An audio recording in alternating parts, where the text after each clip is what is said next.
When it comes to spending money, some people stick to a budget, others live beyond their means. The question is, what's sexier to you? Someone with money in the bank or a person with a flashy lifestyle? According to a new survey, well, how about a little bit of both? You all are in agreement with one of these new surveys. According to the survey, 9 out of 10 Americans are saying frugal is officially the new sexy. Well, Wow. Well, that means you are right on then, buddy. How should I put this nicely? Yes, our dear Dr. Travis, he is on the parsimonious side, meaning that he watches what he spends. I think we all do.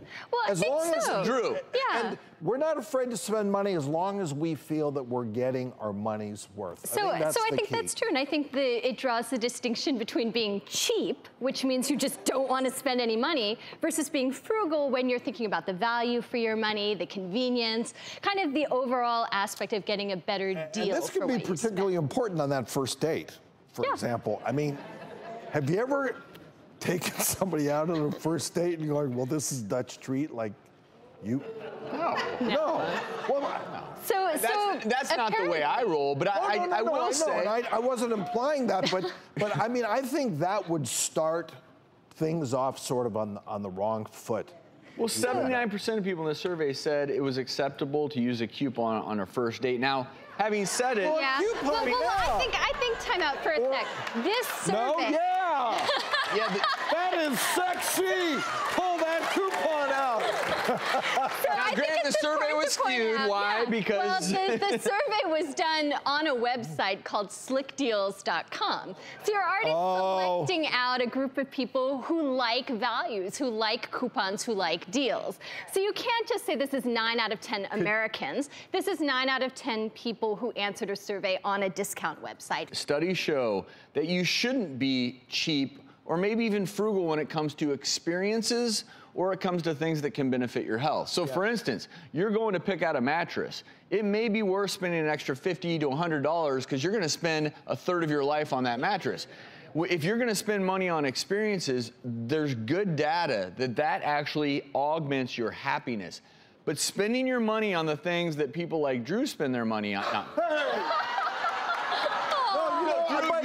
No, my point is you've worked hard and you deserve it. Frugal. I didn't. It was exactly. We talked about this. There was such a long period of time I didn't have money, and I remember first meeting my wife and dating, and you know I was still a resident, but I was in New York City, and I wanted to take her out to a nice dinner, and it's very expensive. And I mean, you know, I did this a few times, and finally I said I can't do this.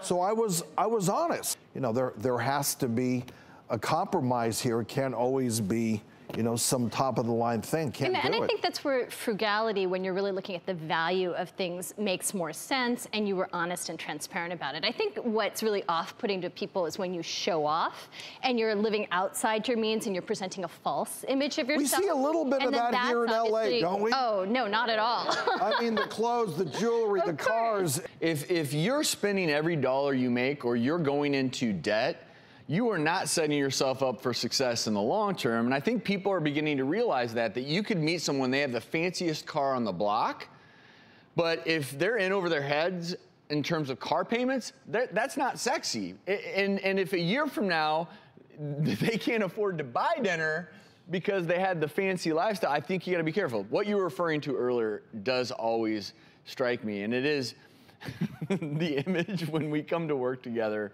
And Drew, you roll in, and you have, your cars are awesome. Thank you.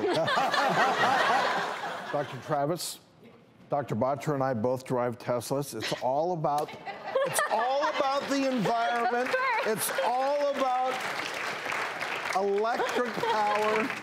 In the dating world, there is this presumption that you've got to show off more than you have. And when you're in training and you have no money, your true colors shine. You've got nothing, you've got maybe pizza. And what's really cool about your story, Drew, is that's when you met your wife. And so that's all that really matters.